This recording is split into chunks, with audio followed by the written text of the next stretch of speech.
Hello everyone. आज हम discuss कर रहे हैं ICSC concise mathematics exercise 70D। इसके पहले की एक्सरसाइज को डिस्कस कर दिया गया है। इसके लिंक आपको डिस्क्रिप्शन बॉक्स में मिल जाएंगे। अगर आपने नहीं देखा है तो जाकर ज़रूर देखें। अगर कोई क्वेश्चन नहीं मिलता है तो आप उसे कमेंट बॉक्स में ज़रूर लिखें, उसके लिंक आपको प्रोवाइड कर दिए जाएंगे। ठीक है, तो चलिए वीडियो को स्टार्ट करते हैं।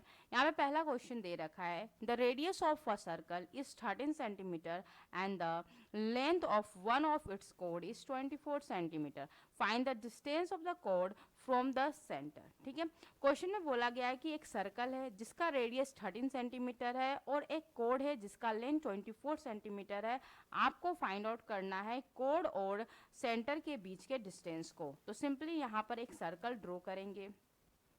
सिंपली हम यहाँ पर एक सर्कल क्या करने वाले हैं, ड्रॉ करने वाले हैं। ठीक है, तो हम यहाँ पे एक सर्कल ड्रॉ करेंगे। ठीक है, सर्कल हमने ड्रॉ कर दिया। नाउ नेक्स्ट यहाँ पर एक कोड बनाएंगे जो कि क्या है, ए बी। ठीक है, ओके, और यहाँ पे एक सेंटर है ओ। ठीक है, अब हमें पता है कि ए बी जो है वो क्या है, 24 सेंटीमीटर। नाउ हम क्या करने वाले, एक परपेंडिकुलर लाइन ड्रॉ करेंगे जो ओ से पी पर आकर गिरेगा, जो कि यहाँ पर मैंने इसका नाम दे दिया पी, जो कि ओपी जो है वो परपेंडिकुलर है ए बी का। ठीक है, ओपी क्या है, परपेंडिकुलर है किस पे, ए बी पर। और हमें पता है कि जब भी कोई सेंटर से कोई भी लाइन परपेंडिकुलरली गिरती है ए बी कोड पर, तो वो क्या करती है, कोड को दो इक्वल पार्ट में डिवाइड कर देती है। इसका मतलब ये हुआ कि A P is equal to क्या होगा, 24/2 इज नथिंग बट 12 सेंटीमीटर। ठीक है, और हमें पता क्या है, ओ ए और ओ बी की जो वैल्यू हमें दे रखी है वो क्या है, 13 सेंटीमीटर। क्यों, क्योंकि ये रेडियस है सर्कल का, तो इन्हें हम मिला देते हैं। ठीक है,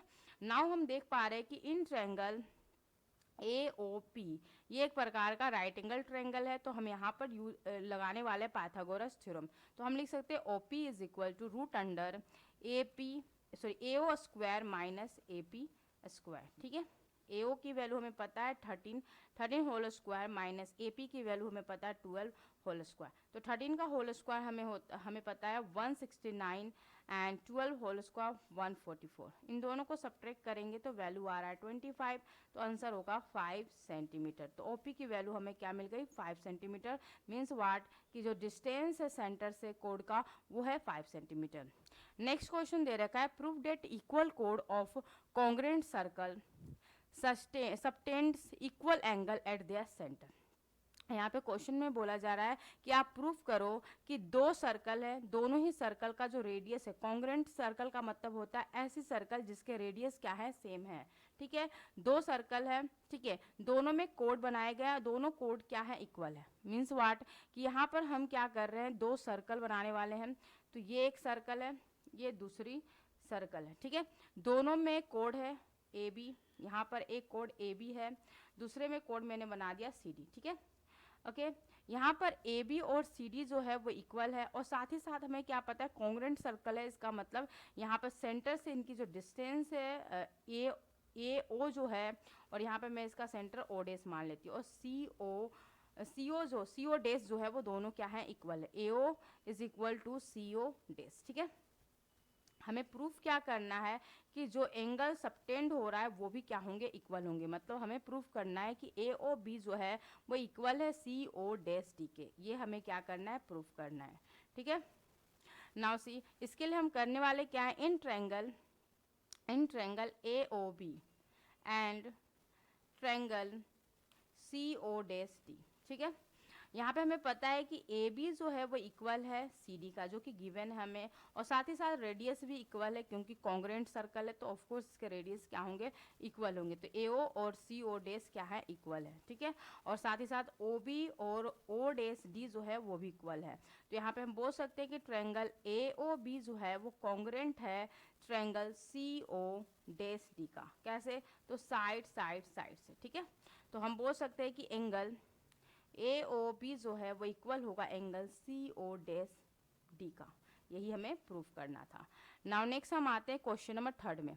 draw two circle of different radius, आपको दो सर्कल ड्रॉ करने हैं और दोनों के जो रेडियस है वो डिफरेंट डिफरेंट है, ठीक है। How many point this circle can have in common, कितने पॉइंट जो सर्कल के हैं जो कॉमन, दोनों सर्कल के जो कितने कितने पॉइंट्स है जो कॉमन है, ये आपको फाइंड आउट करने हैं। दूसरा फाइंड आउट करना है what is the maximum number of common points, कितने maximum number of common points बन सकते हैं दो सर्कल से, ठीक है। तो सबसे पहले हम यहाँ पे दो सर्कल ड्रॉ करते हैं, एक ये सर्कल है और एक ये सर्कल है, ठीक है। दिख रहा है कि एक की रेडियस थोड़ी दोनों की रेडियस क्या है, डिफरेंट है, एक आर है तो एक स्मॉल आर है, ठीक है, क्लियर है। अब हमसे पूछा जा रहा है कि ये दोनों जो सर्कल्स हैं इनके कॉमन पॉइंट्स कितने हैं, तो ऑफ कोर्स यहाँ पर दिख रहा है नो कॉमन पॉइंट्स, इसमें कोई भी कॉमन पॉइंट्स नहीं है, ठीक है। अगर हम इसी सर्कल को समथिंग यहाँ बनाएं और हमने क्या किया, इनको थोड़ा टच मिला दिया, ठीक है, समथिंग ऐसे टच कर दिया, ठीक है, तो यहाँ पर आप देख पा रहे हो कि यहाँ पर एक कॉमन पॉइंट हो रहा है, एक कॉमन पॉइंट यहाँ पे मिल रहा है, वन कॉमन पॉइंट, ठीक है, वन कॉमन पॉइंट। अगर हमने क्या किया, इन दोनों ही सर्कल को ओवरलैप कर दिया, ये एक सर्कल था और इस सर्कल को इस तरीके से ओवरलैप कर दिया, तो इस केस में आपको कितने कॉमन पॉइंट मिल रहे हैं, इसी रेड कलर से मैं दिखाया, दो कॉमन पॉइंट मिल रहे हैं, इसमें एक कॉमन पॉइंट मिल रहा था, तो इसमें हमें मिलेंगे टू कॉमन पॉइंट, ठीक है। नाउ नेक्स्ट हम आते हैं क्वेश्चन, तो maximum number of common points इसमें क्या होगा, maximum number of common points कितने होंगे, तो आप आंसर दोगे दो, ठीक है। नाउ नेक्स्ट हम आते हैं क्वेश्चन नंबर 4 में। Suppose you are given a circle, आपको एक सर्कल दे दिया गया, तो चलो मैं एक सर्कल बना देती हूँ, ठीक है। वेट, यहाँ पर हम सर्कल को बनाएंगे, ठीक है, लेकिन प्रॉब्लम क्या है कि describe a method by which you can find the circle centre of the circle, मतलब आपको सर्कल दे रखा गया है बट इसके सेंटर नहीं गिवन है, ठीक है, और आपको क्या करना है, सेंटर फाइंड आउट करना है, ठीक है। तो सिंपली हम यहाँ पे एक सर्कल ड्रॉ कर दिए, ठीक है। इसके लिए हम करेंगे क्या, सिंपली पहले एक सर्कल ड्रॉ कर लेंगे और एक कोड यहाँ बनाएंगे और एक कोड यहाँ बनाएंगे, ठीक है, आप कहीं भी बना सकते हो, मैंने ऐसे बनाया, ठीक है। और यहाँ पर हमने दोनों ही कोड जो लिया है वो डिफरेंट कोड लिया, डिफरेंट लेंथ के कोड लिए हैं, सी डी एक ले लिया, तो मतलब ए बी और सी डी जो है वो इक्वल नहीं है, ठीक है, हमने दो डिफरेंट कोड ले लिए हैं, ठीक है। अब उसके बाद हम क्या कर रहे हैं, परपेंडिकुलरली उसको क्या कर रहे हैं, बाइसेक्ट कर रहे हैं, दोनों ही कोड को क्या कर रहे हैं, परपेंडिकुलरली क्या कर रहे हैं, बाइसेक्ट कर रहे हैं, ठीक है। तो चलो बाइसेक्ट करते हैं, तो इसको हम बाइसेक्ट कर रहे हैं, नाउ इसको मिलाते हैं, है ना, इसको हम मिलाते हैं, ओके, इसको थोड़ा वेट, परपेंडिकुलरली मैंने क्या कर दिया, बाइसेक्ट कर दिया, ठीक है। उसी तरीके से हम डिफरेंट कलर से इसको बाइसेक्ट करते हैं, ओके,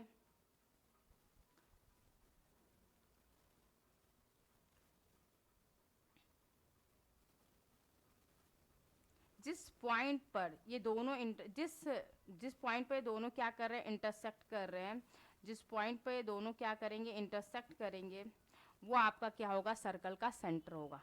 तो ये हमारा क्या हो गया, सर्कल का सेंटर होगा। तो इस तरीके से कोई भी सर्कल का अगर आपको सेंटर नहीं पता तो सिंपली आप एक सर्कल ड्रॉ करोगे और उसमें दो कोड बना दोगे, दोनों कोड को परपेंडिकुलरली बाइसेक्ट कर दोगे और जिस जिस पॉइंट पर दोनों जो लाइन है एक दूसरे को इंटरसेक्ट करेगी वो पॉइंट क्या कहलाएगा, उस सर्कल का सेंटर पॉइंट कहलाएगा।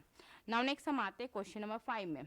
गिव टू इक्वल कोड्स, यहाँ पर दो इक्वल कोड्स दे रखा है A B and C D, ठीक है, विथ सेंटर ओ, इसका सेंटर है ओ, इंटरसेक्ट ईच अदर, जो ए बी और सी डी जो है वो इंटरसेक्ट कर रहा है एक दूसरे को पी पॉइंट पे, ठीक है। आपको प्रूफ करना है कि ए पी जो कि ये वाला पार्ट है और सी पी ये है, इन दोनों को आपको क्या करना है, प्रूफ करना है कि दोनों इक्वल है, ठीक है। और साथ ही साथ आपको प्रूफ करना है कि बीपी भी जो है वो भी इक्वल है किसके, डीपी के, ठीक है। तो चलिए इसे सॉल्व करते हैं। तो यहाँ पर सिंपली हम क्या करेंगे, एक परपेंडिकुलर लाइन ड्रॉ करेंगे जो जिसको नेमिंग कर देते हैं ओ एन जो है वो परपेंडिकुलर है किस पे, ए बी पे। दूसरी एक परपेंडिकुलर लाइन ड्रॉ करेंगे जो कि सी डी पर ड्रॉ करेंगे, तो इसके नेमिंग कर देते हैं ओ एम, ठीक है। ओ एम जो है वो परपेंडिकुलर है किस पे, सी डी पे, ठीक है। नाउ ओ और पी को अब क्या करेंगे, मिला देंगे, ठीक है। Now in triangle N O P and triangle P O M, हमें दिख रहा है कि ON जो है वो इक्वल होगा OM का। कैसे? क्योंकि हमें पता है कि जब दो कोड्स इक्वल हैं तो सेंटर से उस कोड का जो डिस्टेंस होता है वो भी क्या होता है, इक्वल होता है। ठीक है, ये पता है। और साथ ही साथ हमें पता है कि एंगल ONP जो है वो इक्वल होगा एंगल OMP का 90 डिग्री, है ना। जब भी कोई सेंटर से कोई परपेंडिकुलर लाइन गिरती है कोड पर तो वो 90 डिग्री का एंगल फॉर्म करती है। ठीक है, तो यहाँ पर ये हो गया। नाउ नेक्स्ट हमें पता है कि OP कॉमन है दोनों में, तो हम कह सकते हैं ट्रायंगल NOP जो है वो कॉन्ग्रेंट है ट्रायंगल POM का। तो कैसे? By RHS। ठीक है, अब ये कॉन्ग्रेंट है तो हम ये बोल सकते हैं कि NP जो है वो इक्वल होगा PM का। इसको हम इक्वेशन 1 मान लेते हैं। ठीक है, ओके। और साथ ही साथ हमें ये भी पता है कि AB जो है वो CD के इक्वल है, तो हम बोल सकते हैं कि AN जो है वो इक्वल होगा NB का, है ना। इक्वल है मतलब परपेंडिकुलर है तो ये कोड को बाइसेक्ट करता है इक्वली, तो AN is equal to NB। और हम बोल सकते हैं CM is equal to MD। That's why हम ये बोल सकते हैं कि AB और CD इक्वल है, तो इसका मतलब AN जो है वो इक्वल होगा किसके? CM के। ठीक है, इसको हम इक्वेशन 2 मान लेते हैं। नाउ इक्वेशन 1 एंड इक्वेशन 2 को अब हम ऐड करें। Adding equation 1 and 2 we get. ठीक है, ऐड करें इक्वेशन 1 एंड 2, तो यहाँ पर AN plus NP is equal to CM plus PM। तो हमें क्या मिल रहा है? AP, और यहाँ पर क्या मिल रहा है? CP। ठीक है, इन दोनों को हमने इक्वल कर दिया। ठीक है, यही हमें प्रूफ करना था पहले वाले क्वेश्चन में। दूसरे में बोल रखा है कि हमें प्रूफ करना है कि BP जो है वो इक्वल है DP के। तो इसके लिए हम क्या करेंगे? इक्वेशन 1 एंड इक्वेशन 2 को सब्ट्रैक्ट करेंगे। ठीक है, सब्ट्रैक्टिंग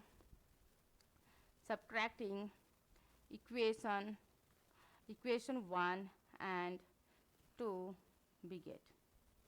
ठीक है, तो इसके लिए 1 एंड 2 नहीं सब्ट्रैक्ट करेंगे। यहाँ पर हम वेट NB और MD, यहाँ पर वेट ये नहीं होगा, सब्ट्रैक्टिंग 1 एंड 2 नहीं, यहाँ पे सिंपली यहाँ पर AN और CM को लिया है, तो इस केस में हम लेंगे NB और DM को। ठीक है, NB is equal to DM, NB is equal to DM। ठीक है, ओके।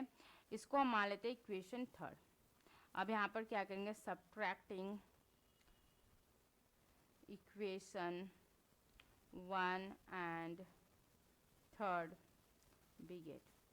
ठीक है, तो सब्ट्रैक्ट करते हैं, तो NB में से अगर हम सब्ट्रैक्ट करेंगे NP को, ठीक है, एंड DM में से सब्ट्रैक्ट करेंगे PM को, तो हमें क्या मिलेगा?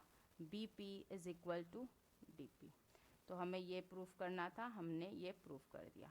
तो दोनों, ये क्वेश्चन नंबर 2 में ये प्रूफ करना, तो इसे भी हमने क्या किया? प्रूफ कर दिया। ठीक है, नाउ क्वेश्चन नंबर 6 है, इसको डिस्कस करेंगे नेक्स्ट क्लास में। तब तक के लिए बाय।